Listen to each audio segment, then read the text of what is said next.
Welcome to Casey Cares, the voice of Kansas City nonprofits. We share the stories of local nonprofits and the individuals who drive them. At Casey Cares, we connect the nonprofits and business sectors to enhance the quality of life in Kansas City for both residents and visitors.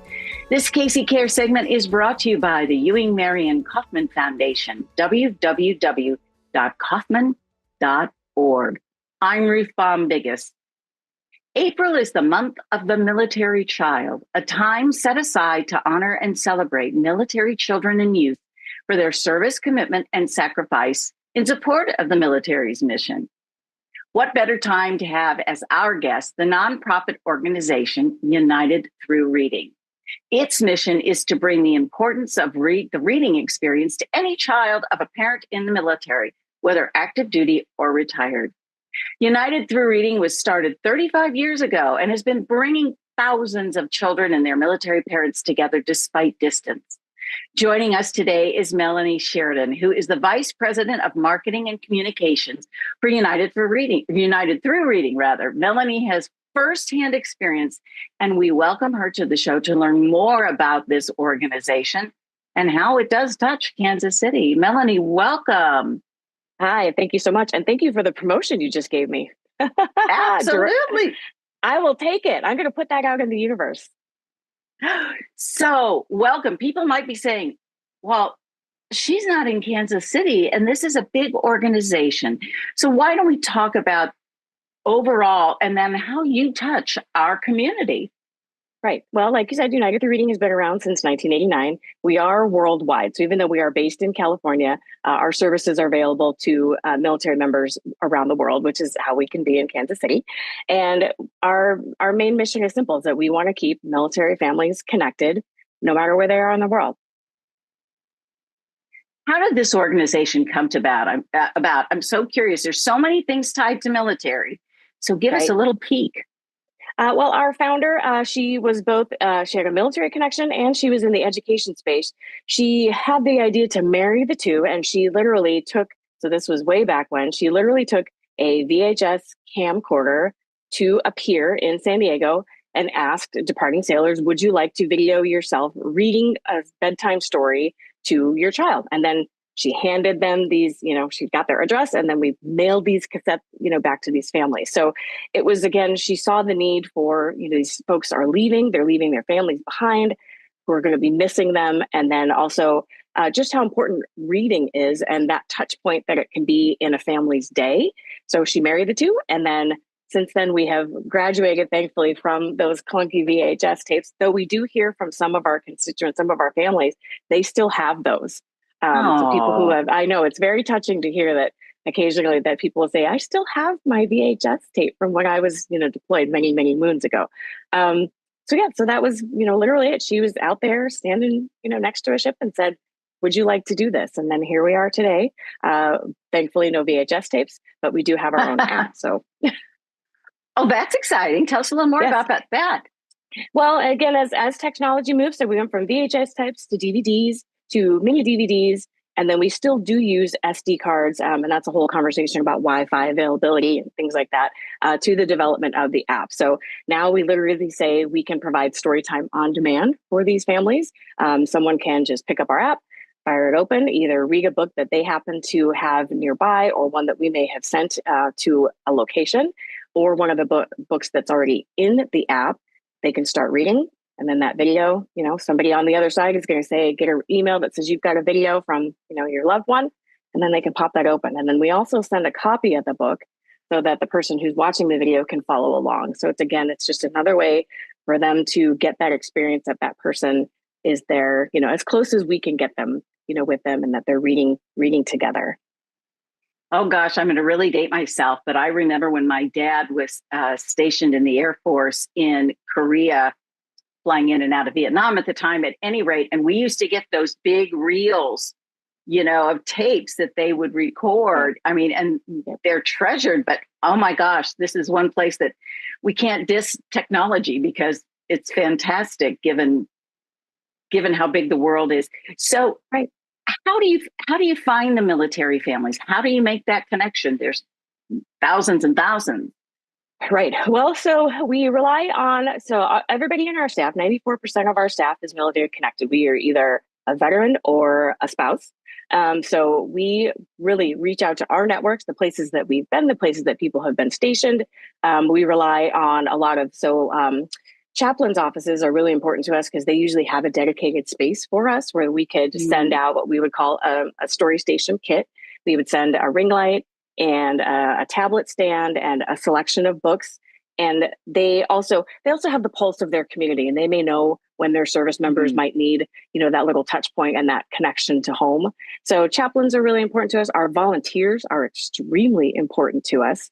So we reach out and we think about the volume, like how large is this location? What can they support? How many recordings do we think they're going to make, using our equipment? And we'll send them what they need to get started. Or like I said, we encourage them to use the app. And then, we'll support them as best we can. It's again, either sending that equipment out and books. We'll stock them up with, the selection of about 15 to 20 books to get them started.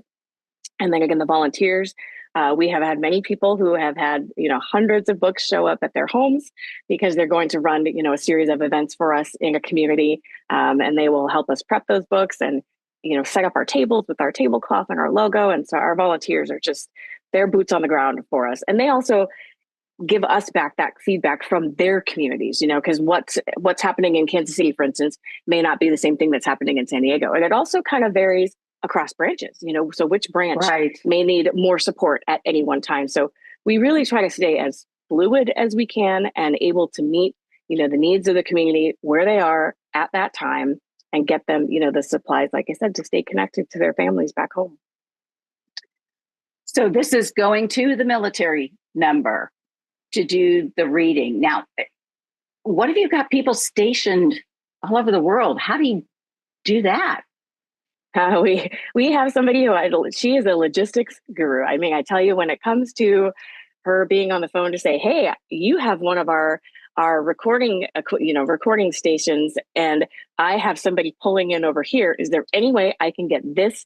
I can meet you and have somebody meet you and get this to there."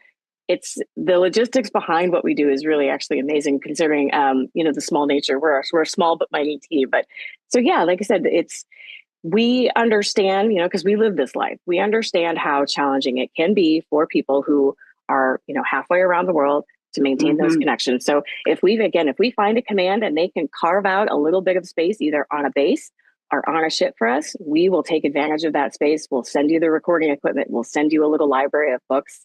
And then when they come back, we'll try to swap those books out. So we've been doing it for a while. I think we've got it. We're a pretty well-oiled machine. So how do you deal with age difference of kids? Is it focused primarily on younger kids, or do you go, middle school? Nope. We go all the way up to 18. So our primary demographic, of course, is going to be families with younger children, because again, that bedtime routine, is usually associated with younger kids. But we will say that the teenagers, we've gotten a lot of touching notes from some who, for instance, we're coming up at the end of the school year. So like when graduation time comes around, we'll have an influx of recordings from people who know that they may be missing, a graduation season, and they'll be making those videos for, that teen. And we'll have, we had a great story about a young woman who didn't know that the video was coming, and she got the video from her father and invited a couple of her friends over ahead of their graduation ceremony so that they could all watch that video together. So, I mean, it's stuff like that reinforces that's why we're doing what we're doing. So is the parent for that older child reading a book, or at that point, is it more of a greeting? Both. We encourage everyone to treat it a little bit like a diary, because these are moments in time. They're little time capsules. Like it could be, "Hey, kiddo, how was your test today?" Or, "I remember that you had a big assignment coming up. What was that all about?" And then, "I did something really cool today," or, "I saw something really cool today." And then, launch into the story. We don't want them to just be robotic and just sit down in front of the camera and start reading. We definitely want, again, it's that connection piece and that feeling of, even though this person isn't here with me, we can still have a bit of a dialogue. But the reading is all part of it. Yes. I want you to share a little bit about the research and the things that you know about the impact of reading on kids and how important it is. I was going to say, how this podcast is only how long? Because I can talk about the importance of books and reading all day long. So I will start and just say that I am a big reader. That is part of how I came to this organization. I wanted to give back to the military community, but also, my love of reading, I got it from my mom. We passed it down to our son. I'm passing it down to my nieces. So we have generations of our family that just love, books and the written word. So just knowing how literacy can literally change lives. So there's statistics about the mere presence of books in the home to change future academic outcomes. Young people who start reading at an earlier age, it affects their future job prospects. It affects, whether there might be, problems at incarceration.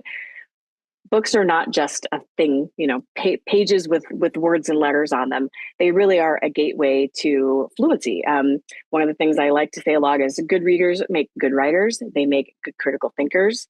So the more children are exposed to words, I mean, just think about, little person and that moment when they make the connection between C, A, T, and you watch that light bulb, and it's just such a miracle that language provides. And it's one thing that once you give someone the ability to read, it will never, it's something you can never take away from anyone. And so reading is just foundational. It's so important. It's so critical. It affects so many future outcomes. And again, that's why we reach the military community specifically, because even though they do such a big job for us, they really are. I'll say we are, as a military spouse, we really are a very small percentage of the national population. So, and occasionally this community is underserved. So that was why that focus, we decided to be laser focused on reaching them specifically to make sure that their children, like we said, this is month of the military child, those kids serve right alongside their family members. So we wanted to bring, like I said, that connection piece where if they're feeling like they're missing someone, they can pull up that video and see and hear them on demand. But then also we're exposing them to books and language and learning and affecting, their future outcomes. We're talking with Melanie Sheridan. She's with United Through Reading, and all the important things that you all are doing out in the community. I wanted you to share your story and your personal story with military. Okay, well, let's see. So my husband and I we met in high school. And when we were in our early 20s, he decided to enlist. It was in part a way to honor his grandfather, who was a member of the 101st Airborne. So we have his Purple Heart, and we have the flag from his casket, here in our home. So that was important for him to enlist and to serve that way. And then, when you are with someone who's in the military, their life and their career becomes your life and your career. Right. So he served, 22 years my husband was in. And, like I said, it was when he was away, he was the story reader and on our family. So I had to sit in and substitute, for him, for our son. And which, I think now he would look back and say, Mom, you did an okay job. But, but one thing we can say is that both of us instilled in our son a love of reading. Like I said, I got it from my mom, even to this day. If you see her, she pretty much will almost always have something to read, either a book or a magazine in her handbag, no matter where we're going. So it was learning by osmosis. And that's one thing we tell families if they're wondering how to get their kids to like reading is to do it yourself. Kids are the greatest imitators, and encourage the behaviors that you want to see. And even if it is, like I said, so you don't have to sit down and read a novel. It can be a newspaper. It can be a magazine. It can even be, something on your phone. We don't discourage the method of reading. We don't discourage how people read. So sitting around at the dinner table, hey, I read this great article today, or, something like that. Even listening to podcasts. Podcasts are a fantastic gateway to reading because there's some really wonderful ones out there for kids. And we like to advise families. So, hey, if you're listening to a podcast and it seems like your kid has a question, or you can see that they're interested in something, that's when you take them to the library. That's when you find a book and make that magic moment happen. And we can learn, all about XYZ. I did that with my nieces once. We had taken them somewhere and we saw a fireworks show. Then we listened to a podcast about fireworks, and then I sent them something else about like how fireworks were even made. And it was just a full circle moment to encourage that learning and for them to look at a book and not just think of it as, especially for like the teens and tweens, look at it as like an assignment, something that I have to do. We want to encourage it to be something that they want to do, and that's something that they reach for or think of when leisure time comes around. So again, that's another point that we like to tell families is try to carve out spaces in the day, whether it's immediately after school and say, hey, why don't we go take some time before we jump into homework or extracurriculars, or even, again, my son played sports for a very long time. There would be a book in the car and he would read on the way, from school to, practice and whatnot, just a little bit of a way to decompress, and a book that wasn't a school book. So, there's a lot of ways that families can make reading magic happen. Sometimes it just has to be intentional. What I love is that you tie that together, and it's all about good storytelling. And books are stories, but so is the reading of a story to a child that carries that forward. I want to dive into the military month, but before we do that, let's talk about your organization in general, a nonprofit. How do you all function, and where do you get funding? I mean, this can't be inexpensive to send these packages that you do out to the military member to record. Correct. Nope. So I can safely say that books are, one of our largest overheads. Last year we sent over 80,000 books, around the world to families, and we are primarily, so we have corporate funding, we have foundational funding, and then we have individual giving.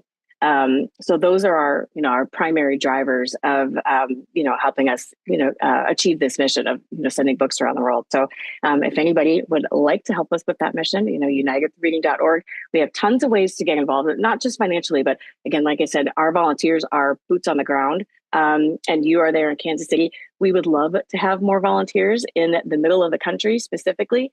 And that is to help offset areas where we don't have staff that can, hop on a plane or be somewhere easily, and where we could use, again, more of that volunteer network. So the middle of the country, if you guys are listening, please reach out to us. We would love to have you help us with our mission. Well, and we've got some sizable military posts not far from Kansas City. So I would encourage folks, if this interests you at all, check out United Through Reading. So you're packing up books and sending things like that. Boy, I hope you're not totally on the U.S. Postal Service. No mean to dig, but it does take a while. That must be, planning out too before someone leaves the country or even moves to another part of the country. That's still distance for a lot of folks that you have to deal with. I want to go back a minute to your staff. Most have a tie to the military, or any folks former military themselves that are now engaged with you? 100%. Like I said, 94% of the staff is either a veteran or a military spouse. So yeah, like I said, we're familiar. We can do the job as well as we do because we understand it so well. And we understand that when someone comes to us and says, hey, guess what? It's time to PCS. We've got to move, across the country for the third time in 6 years. We get that. We know what it's like. So we are, we all work from home. This is a virtual organization. And like I said, because of that, we do have to be a well-oiled machine, to accommodate people's schedules and the time zones and international time zones. So yeah, we get this life. We walk the walk. All right, let's talk about this special month. What happens and what are you all doing? Well, like I said, April, month of the military child. And we 3 years ago decided that we wanted to honor these children in a very special way. So we devised Book for the Military Child. It is one book for the military community to read at, basically the same time, foster a sense of community among that community. So this year's book, so again, this is the third year we've had Book for the Military Child. This year's book is Sometimes Apart, Always in My Heart, written by Tish Raby. And what's really special about this book is this is the first time in our 35 years that we've had a book written for us. So we commissioned Tish to write this book just for us. And we sent 13,000 copies of this book around the world. We hit all 50 states and some territories. And so, yeah, people should have either already received those books or they're going to open those books. Any places that are having, a Month of the Military Child event, They've got those books waiting. So we're really excited for families to get this story in their hands. We're excited to get their reactions. We encourage everybody to connect with us on social media and tell us, what the story has meant to them, because it's only been, and I would say maybe in the last 5 to 6 years, that people have started writing books specifically for this audience. So the military category of books, it's been a little bit short, and people are realizing that these kids, it's all kids deserve to see themselves in the literature that they read. They deserve to see something that looks like them or their families or their communities. And for military kids, again, because we are such a small segment of the US population, I think a lot of people hadn't made that connection that, oh, we should be writing books that address their specific issues as well, because who else out there is going to relate to the fact that at any moment, someone who you love in your household may get the phone call that says, you got to pack up and you got to leave your family for weeks or maybe even months at a time. So it's been really fascinating to watch the number of books and the number of authors who are starting to write specifically for us. And so that was Tish's goal. She interviewed lots of families for this book to make sure that she got their story and that she was telling something that they could all relate to. So this book is really special for us. How did you get to Tish? Well, that is a very long story. It was one of those where, so she has a connection to, Jim Henson's and the Sesame Street community, but also the Dr. Seuss community. So she's a very prolific author. She had the idea, and it just took a while for those connections to start branching. Right. And she connected with our VP of programs, and it was just kind of like, oh yes, because we'd had the idea that, could we have a book written for us? Is that something that we think we can do? And then here came Tish, and a little over a year and a half later, we've got the book in people's hands. That's so exciting. Do you keep a library? Is there a virtual library? Now, I realize it's a very personal thing. It's a parent reading to a child, or maybe it's an uncle, to a niece or nephew. But I wondered, I think it'd be interesting to hear different readers sometimes, another adult. Right. So one of the reasons that we encourage people to use the app to make their recordings is because, again, they can do it anytime they want. Everybody's got their phone on them, so they can do it anytime they want when their schedule allows. And that helps them save the fact that we initiate sending those videos out. It saves bandwidth on their phone, so people don't have to clog up their phones with that information. And like you said, the person who makes the recording needs to have a military affiliation. Active duty, veteran, guard, reserve, but the person who receives the video does not. So like you said, we don't care if you're recording for your neighbor's best friend's daughter's cousin. However that goes, we don't care who you're reading to, as long as you're using our service to connect with somebody who means something to you.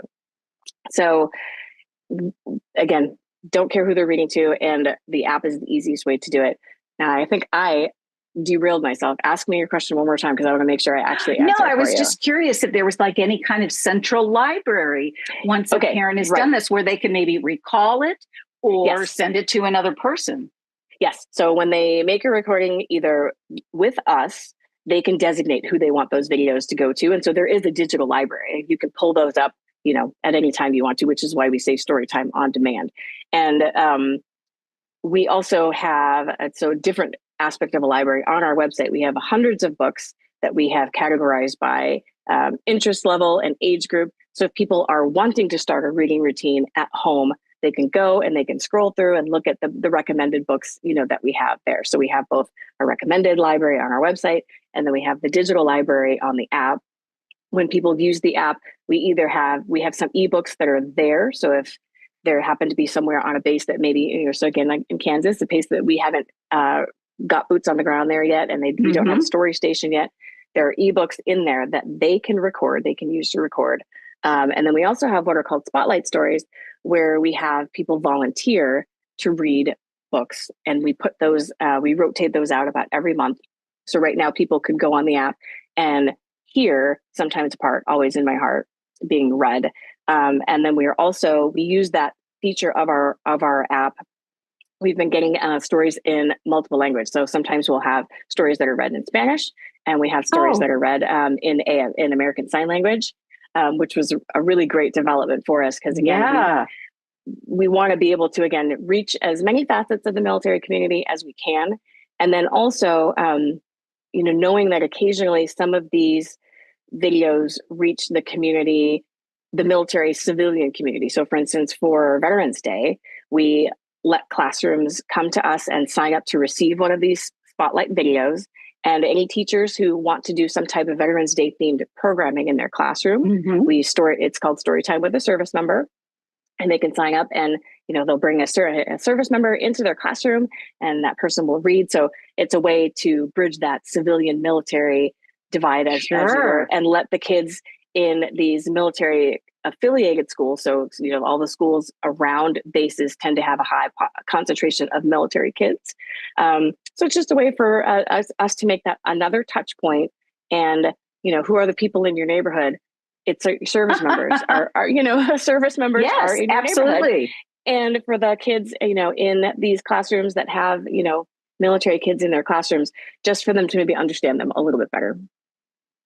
I think that is so cool, being a educated teacher who didn't serve in a classroom long, but what a wonderful way to bring that in a very, it's not so much interactive, but in a lifetime kind of way.